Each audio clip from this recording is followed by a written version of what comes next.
Bichour, non, bien le bonjour, hein. Bienvenue, excusez-moi, il y a eu le retour d'origine.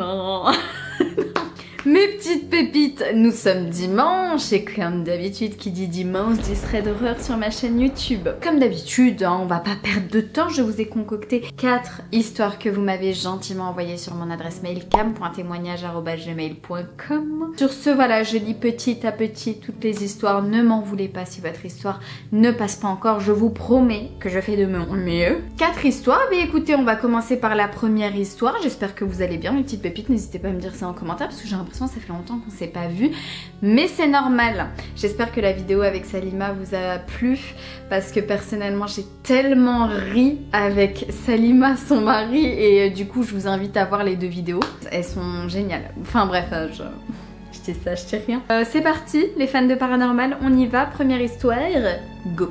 Père Castor, raconte-nous une histoire. Salut Cam, j'espère que tu vas bien. Je m'appelle Emma et j'ai 19 ans. Je vais te raconter ce qu'il se passe dans ma maison, sur l'île, depuis un bon petit moment. Tout a commencé il y a 3 ans, quand j'étais dans ma chambre. Ma télé s'est allumée toute seule alors que je ne l'allumais jamais. La télécommande se trouvait dans une armoire, personne n'a pu appuyer sur le bouton. J'ai trouvé cela bizarre, mais je me suis pas plus posé de questions que ça. D'ailleurs, je tiens à préciser que je n'avais jamais vécu de phénomènes paranormaux auparavant et que je n'y croyais pas forcément. Par la suite, avec ma mère, qui n'y croit pas du tout à ces choses-là, nous avons entendu des toc toc toc provenant du plafond de notre salle de bain. Ma mère disait que ça devait être un animal sur le toit, sauf que nous sommes partis vérifier et il n'y avait rien. Ce bruit a continué un long moment et nous l'avons entendu 2 jours de suite. Ensuite, nous avons vécu un phénomène assez étrange pendant plusieurs années, et cette année également. Plusieurs de mes copines en sont témoins. Quand nous nous trouvons dans mon salon, nous entendons des sortes de pas dans mon couloir et nous ressentons comme une présence. Je ne saurais pas décrire vraiment cela, mais ça me faisait très peur. J'avais l'impression qu'il y avait quelqu'un dans la maison alors qu'il n'y a personne. Cela s'est passé quand j'étais toute seule, mais également avec des amis. Une fois, nous regardions la télé avec une amie et nous avions entendu ces bruits qui ressemblaient à des pas donc. Nous avons décidé de couper la télé. À ce moment-là, souvent, les jouets des petits, ma mère est assistante maternelle et elle garde des petits, s'allumaient tout seuls et faisaient de la musique. Nous sommes restés un long moment sans mettre la télé en se demandant ce que c'était, puis nous avons essayé d'oublier ce qu'il venait de se passer. Ensuite, avec une autre amie, nous faisions un live sur TikTok dans mon salon et nous avons entendu une sorte de sifflement en plein milieu du salon. Il y a une vidéo en pièce jointe et si on voit un peu ma tête, c'est pas bien grave. Merde, je peux rien faire en fait.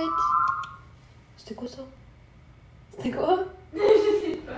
On ne savait pas du tout d'où ce bruit pouvait provenir, mais je n'ai jamais entendu un bruit comme ça et ça ne pouvait pas venir de ma maison. Surtout que le bruit était vraiment au milieu du salon, genre dans l'air quoi. Ensuite, pour te donner un autre exemple, j'ai une amie qui est venue dormir chez moi cette année et pareil, les jouets des petits qui s'allument, des bruits qui proviennent de nulle part et que nous n'avions jamais entendu avant, etc. Nous ressentions toujours cette présence qui était assez pesante et qui nous mettait tous mal à l'aise. Mes 3 copines qui ont assisté à ça ont eu aussi peur que moi, alors qu'elles n'y croyaient pas forcément à ces choses-là. Pour revenir à ma mère, elle m'a dit que par moments, elle pensait m'entendre marcher dans le couloir. Et elle m'a même appelée une fois car elle croyait que c'était moi. Sauf que je n'étais même pas là. Elle dit toujours qu'elle n'y croit pas alors que elle aussi, elle a vécu ces phénomènes-là. J'ai également une autre preuve à te montrer si je la trouve. J'avais pour habitude de m'enregistrer quand je dormais avec une application pour voir si je parlais en dormant. Mauvais bail ces applications. Moi, je ferai jamais. Trop peur de savoir ce qui se passe la nuit. Une fois, au réveil, j'ai découvert un bruit bizarre quand je dormais. On aurait dit que c'était le bruit de quelqu'un qui ouvrait mes volets. Ah, et j'ai oublié de te préciser aussi, mais mis à part la vidéo avec le sifflement que nous avions entendu, tous ces phénomènes se produisaient tard le soir. Voilà, maintenant je suis dans mon appartement sur Valenciennes et j'y retourne de temps en temps chez ma mère, mais je n'aime pas trop y aller, par peur que ces phénomènes recommencent. Ma mère ne veut pas appeler quelqu'un car elle n'y croit pas. Mon père, qui est séparé de ma mère depuis mes 3 ans, m'a raconté que mon grand frère, quand il était bébé, faisait beaucoup de cauchemars la nuit. Il se mettait dans des états pas possibles. Ma mère n'arrivait jamais à le calmer. C'est seulement mon père qui y arrivait en lui récitant du Coran, il est musulman. Mon père et ma mère entendaient aussi des présences qui venaient du couloir. Mais bien sûr, ma mère me dit que ça devait sûrement être les pas des voisins qui l'entendaient. Il ne s'est pas passé grand-chose par rapport aux autres témoignages, mais je me suis toujours demandé ce que ça pouvait être. Merci de m'avoir lu, je te souhaite une bonne journée. Merci à toi Emma, merci pour ton histoire. C'est un bruit trop bizarre parce que je saurais même pas te dire qu'est-ce qui a provoqué ce bruit. On dirait un bruit d'extraterrestre, c'est trop bizarre, c'est pas qualifiable. Je saurais pas, franchement ça aurait été un bruit du quotidien, je t'aurais dit mais si, ça c'est le bruit de ça. Mais vraiment c'est un bruit trop bizarre. En plus tous les faits que tu me racontes et tout chez toi... Ta maison elle a une histoire et je pense que c'est pas très joli à entendre ni à savoir. Hein. Il s'est passé des trucs dans ta maison, j'aurais bien aimé savoir pourquoi il y a autant de concentration chez toi comme ça. Voilà, affaire à suivre, j'aurais aimé tu sais savoir voilà ce que ta maison, enfin l'histoire de ta maison, où elle a été construite, enfin pas où mais sur quoi, peut-être il y a un cimetière en dessous, enfin voilà. Mais bon, ça après c'est compliqué à voir les archives, tout ça, je comprends. On passe tout de suite à la deuxième histoire, mes pépites. Père Castor, raconte-nous une histoire. Bonsoir Cam, donc voilà mon témoignage que j'ai beaucoup hésité à t'envoyer d'ailleurs. Mais un événement survenu il y a une semaine m'a motivée. J'ai toujours été très réceptive aux énergies, djinns, etc. Depuis petite, j'ai toujours senti que des gens de mon entourage ne me voulaient pas que du bien et ai vécu plusieurs expériences paranormales. Ah ouais, depuis petite, tu sais ça? Waouh! Mais je n'y ai jamais porté trop d'attention jusqu'à il y a 2 ans. Séparation avec mon conjoint, nous sommes de nouveau ensemble grâce à Dieu. Perte de motivation, dépression. Lors du retour d'une soirée avec ma meilleure amie en pleine nuit, je commande un Uber. Le chauffeur était très sympathique et dégageait une aura extrêmement rassurante. Arrivé devant chez moi, il s'est figé et me dit qu'il n'est pas censé le faire, mais qu'ayant l'âge de l'une de ses filles, il ne peut pas se retenir. Il m'a déballé absolument toute ma vie, me sort le nom, prénom, âge de décès de mon arrière-grand-mère en me disant que j'avais beaucoup de chance car de là-haut, elle me protégeait face à beaucoup de sorts que l'on m'aurait jetés avant ma naissance. Il m'a dit « Je suis sûre que vous avez eu beaucoup de problèmes de santé et eu beaucoup de mal à avoir votre enfant, etc. » Et il avait totalement raison. Endométriose et adénomyose profonde, 3 ans de lourds traitements pour concevoir notre petit garçon. Il m'a vivement conseillé de faire une ruqya, exorcisme. Je suis rentrée absolument chamboulée et ma mère n'en revenait pas et a fait en sorte d'organiser une ruqya. 1 mois plus tard, je te passe les détails, une horreur. Je vomissais de la bile presque noire et la sensation que mon corps me brûlait tout entier. Depuis, pratiquement tout dans ma vie va mieux. Nous avons repris notre vie de couple et tout va bien avec le père de mon fils. Les bleus inexpliqués apparaissant la nuit ont cessé, les cauchemars également, et dans le même temps, mes douleurs de ventre. Dieu merci. Bien évidemment, on se pose toujours la question si tout n'est pas purement psychologique ou si ce n'est pas un effet placebo. Sauf que la semaine dernière, j'ai fait une IRM de contrôle, j'en fais une tous les 2 ans. Et là, le choc. Je n'ai plus rien. Plus aucune trace d'endométriose et d'adénomyose, je vais y arriver, suivi par un médecin spécialisé. Même lui ne comprend pas. Cela n'a aucun sens car la maladie ne peut pas se résorber sans opération. Et encore, cela revient. Chose qui n'a pas eu lieu. Cela est totalement inexplicable et depuis je m'intéresse de plus en plus à la religion. Et j'aimerais vraiment remercier ce chauffeur sans qui je n'aurais sans doute jamais rien fait. Je le vois aujourd'hui comme mon ange gardien. Je ne dis pas que les maladies sont liées à la sorcellerie, mais il faut vraiment se méfier car les gens de notre propre famille peuvent nous vouloir tous les malheurs du monde et je cherche encore une explication à cela. Les médecins n'en ont aucune. Je suis désolée, c'est très long, je te joins le compte rendu du contrôle que j'ai fait en 2019 après la naissance de mon fils et celui de cette année. Même le radiologue me disait qu'il était impossible que cela arrive médicalement parlant, sans opération ni aucun traitement. Je te souhaite une excellente journée et plein de bonheur. Plein de bonheur à toi aussi ma pépite. Alors je vais pas vous donner le compte rendu parce qu'il y a son nom, prénom, adresse, etc. Donc, et puis moi j'ai essayé de regarder, je ne comprends absolument rien. Mais voilà, je la crois absolument. En plus la pauvre vraiment envoyer le compte rendu de sa maladie, tout ça. Alors c'est une très très bonne nouvelle que la maladie soit partie. Franchement, bah voilà, ça a été une sorcellerie. Quelqu'un t'a jeté un sort pour la maladie, pour que tu aies du mal à concevoir ton petit bébé. Et c'est terrible de faire ça aux gens. Encore une fois, que Dieu nous en préserve, que Dieu nous protège de la sorcellerie. Franchement, c'est terrible de faire ça aux gens, c'est terrible. Moi, c'est quelque chose que je ne comprends pas et je ne comprendrai jamais. Que Dieu nous en préserve. Vraiment, Billah, franchement. Donc on est très content avec une Olria, mais c'est Dieu qui t'a envoyé cette personne. Je te jure, il n'y a pas de hasard dans la vie. En tout cas, moi, c'est ce que je pense. Il n'y a pas de hasard. C'est Dieu qui t'a envoyé cette personne pour justement qu'il te dise de faire une Olria. C'est vraiment un ange descendu du ciel. Dieu merci. Alhamdoulilah, tout est bien qui finit bien.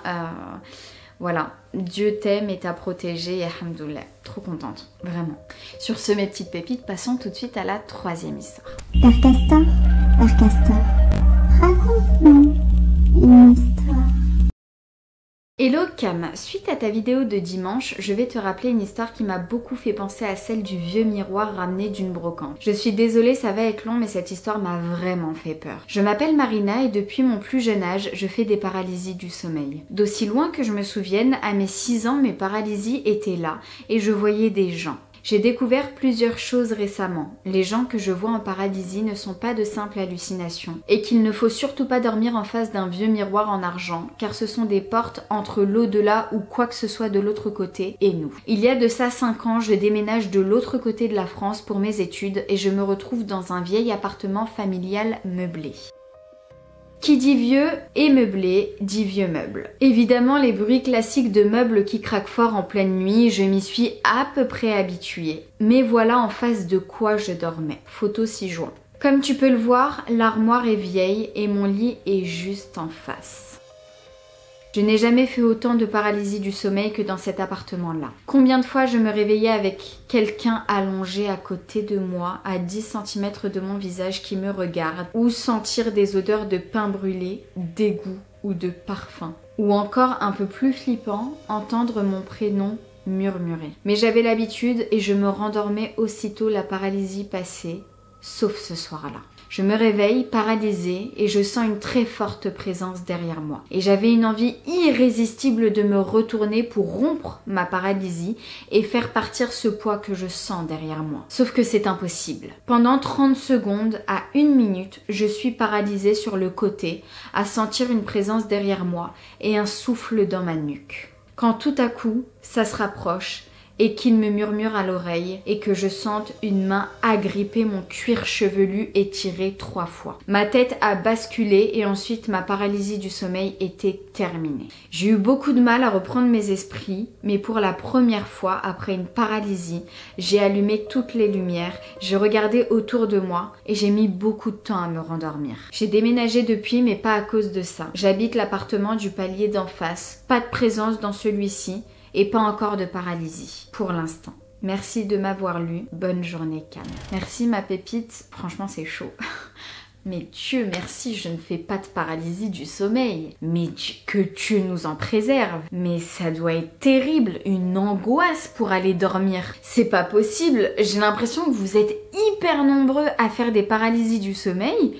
J'en ai jamais fait et je ne veux jamais en faire. C'est terrible, c'est terrible. Ce que vous me racontez à chaque fois, c'est terrible. C'est fou. Je m'imagine la scène, mais je sais même pas si j'arriverai à redormir dans ma vie. Franchement, il faut que je me renseigne sur les paralysies du sommeil. Ça vient d'où? Pourquoi ça vient? Pourquoi il y a des gens qui les vivent autant? Pourquoi il y en a d'autres qui n'en ont jamais fait? Il faut que je me renseigne sur ça parce que c'est mystérieux quand même. C'est mystérieux parce qu'il y a beaucoup de gens qui en font. Donc il y a un truc, tu vois, il y a un truc. Je vais me renseigner là-dessus et auquel cas j'en ferai une petite vidéo YouTube.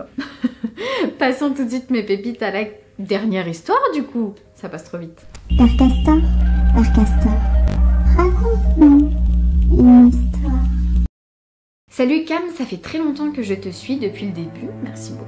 Et je n'aurais jamais pensé te raconter ma seule et unique histoire paranormale qui m'a vraiment traumatisée. Mon histoire a l'air d'être longue, mais je te rassure qu'elle est intéressante. Je m'appelle Zeynep, j'ai 18 ans et je suis musulmane. Mon histoire s'est passée pendant l'été 2021, donc récemment. J'étais en Turquie, je suis d'origine turque. J'ai une tante qui s'occupe des chèvres et des moutons à la campagne. Son mari lui a construit une maisonnette tout en haut d'une montagne, très loin de la campagne. Le territoire leur appartient. Un jour, ma cousine, donc la fille de ma tante, m'a invitée dans cette maisonnette avec ma sœur pour passer quelques nuits là-bas. J'étais très contente car j'avais jamais passé la nuit dans un tel endroit très lointain qui semblait féerique avec plein d'étoiles, un ciel bleu sans nuages et le fait qu'il n'y ait personne faisait de ce lieu un endroit très relaxant.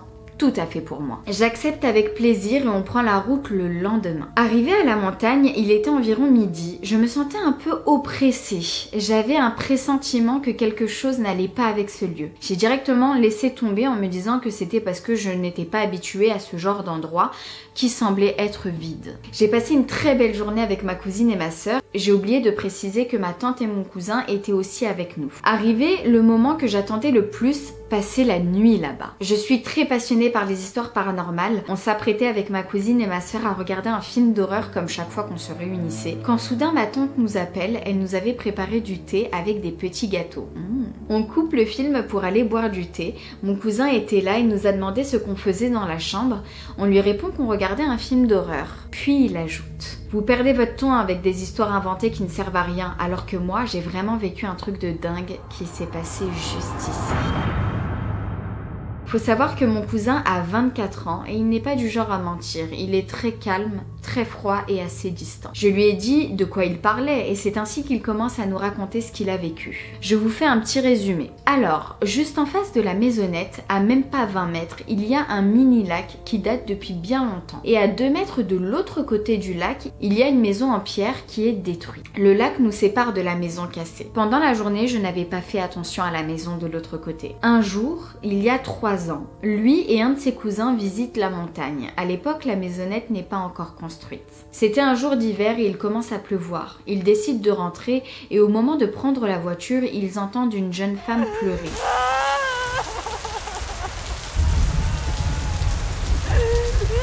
Mais c'est impossible qu'une personne pouvait se situer ici. Ils regardent autour d'eux pour la voir et soudain, plus rien, plus aucun bruit. Ils se disent que ce n'était pas réel ce qui venait de se passer, ils ont dû le rêver, puis ils décident de rentrer. L'histoire qu'il nous a racontée était très courte, mais je ne sais pas pourquoi, j'ai eu la chair de poule, alors que je suis presque jamais touchée par des histoires comme ça. Bref, la soirée se passe bien et on s'apprête à dormir. Ma tante m'avait préparé mon lit, un lit par terre, hein, très populaire au bled, juste en face de la fenêtre qui se tenait face au lac, dont la maison cassée. Je commence à m'endormir petit à petit quand soudain je repense à l'histoire qu'il nous avait racontée. Et si c'était vrai? L'histoire s'est passée juste ici, en face de mon lit, à l'endroit où je me situais. Ça commençait vraiment à me faire peur, quelque chose dont je n'avais pas l'habitude. Il est vers 3 h du matin et je te promets, Cam, je vois une ombre blanche apparaître devant la fenêtre.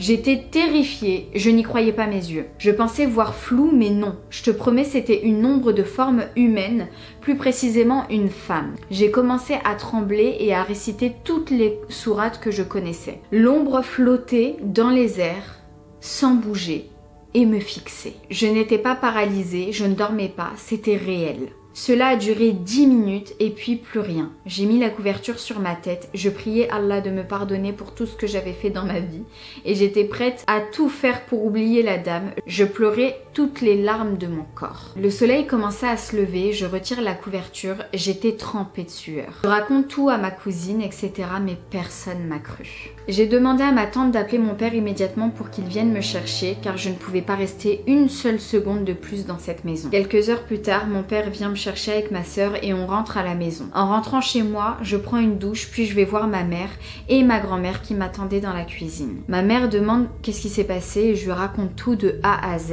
et là, surprise, ma grand-mère me dit « Ma chérie, je sais de quoi tu parles et je te crois ». J'étais choquée. Puis elle rajoute « J'avais vers 20 ans quand cette légende a eu lieu. Une jeune fille âgée de 16 ans avait parlé avec un homme. Ils étaient en couple. Quand le père et les frères de la jeune fille ont su cela, ils l'ont ramenée dans la maison juste en face de la maisonnette de ta tante. Et ils l'ont tuée et laissée à côté de la rivière. Et la légende raconte qu'à chaque pluie forte, la jeune fille apparaissait et pleurait, mais ne faisait aucun mal à personne. » À ces mots, je sentis le battement de mon cœur et je me disais dans ma tête que l'ombre que j'avais vue était celle de la fille. Merci de m'avoir lu. Je t'aime, bisous. Bisous ma pépite. Ta grand-mère, elle m'a donné la chair de poule, hein. C'est terrible ce qui est arrivé à cette jeune fille. Je vous jure, j'en ai la chair de poule. Comment ça peut exister, ces personnes, tuer sa propre fille parce qu'elle fréquente un garçon? Terrible. Mais moi j'aime beaucoup les légendes comme ça me fait trop peur. Donc j'espère que mes pépites, l'histoire vous a plu. En tout cas moi je te crois, tu dis que t'as vu une ombre blanche près de ton lit, etc. Moi je te crois. Si tu savais tout ce que j'ai vu dans ma vie. Et franchement ma peur c'était que personne me croie, donc moi je te crois, il n'y a pas de problème. En tout cas merci beaucoup ma pépite pour ton histoire. J'ai eu la chair de poule quand ta grand-mère a dit, a expliqué du coup l'histoire de cette petite fille. Ça fait trop peur. Voilà mes pépites, ce serait d'horreur est terminé. J'espère qu'il vous a plu. Encore une fois en commentaire, dites-moi l'histoire qui vous a le plus fait flipper. Franchement moi je saurais pas vous dire. Entre la vidéo où il y a un bruit bizarre, ensuite la pépite qui n'a plus de maladie, celle-ci où l'histoire, la légende de cette petite fille en Turquie, la pleureuse de pluie est terrible. Franchement j'ai aimé toutes les histoires. Il n'y a pas une qui m'a peut-être l'histoire de la grand-mère à la fin qui m'a donné les frissons et encore. Mais vous en tout cas n'hésitez pas à me dire tout ça en commentaire, on papote, on discute. Sur ce comme d'habitude si t'as kiffé cette vidéo, je compte sur toi pour me lâcher un like, ça m'aide en tant que créatrice de contenu, ça fait toujours plaisir. Et bien évidemment à t'abonner si tu me découvres tous les dimanches, Thread d'horreur, si t'es fan de paranormal je pense que tu peux kiffer. Et sinon mercredi, vraiment c'est des vidéos random avec mon mari, des guests, non parce que Guess c'est une marque et Cam. Enfin bref. Voilà. Et du make-up de temps en temps. Je te laisse mes réseaux sociaux par-ci par-là, TikTok et Instagram. J'y suis active tous les jours, donc si je te manque entre deux petites vidéos YouTube, c'est là-bas que tu peux m'y trouver. Je suis active tous les jours en story Instagram. Et c'est là-bas que vous avez les petits potins de toute ma vie en fait. Si t'es resté jusqu'à ce moment de la vidéo, mets-moi en commentaire le mot médicament. Sur ce, moi je t'embrasse très fort. Je te dis à mercredi pour une prochaine vidéo YouTube. Prends soin de toi et ne regarde surtout pas sous ton lit. Ciao.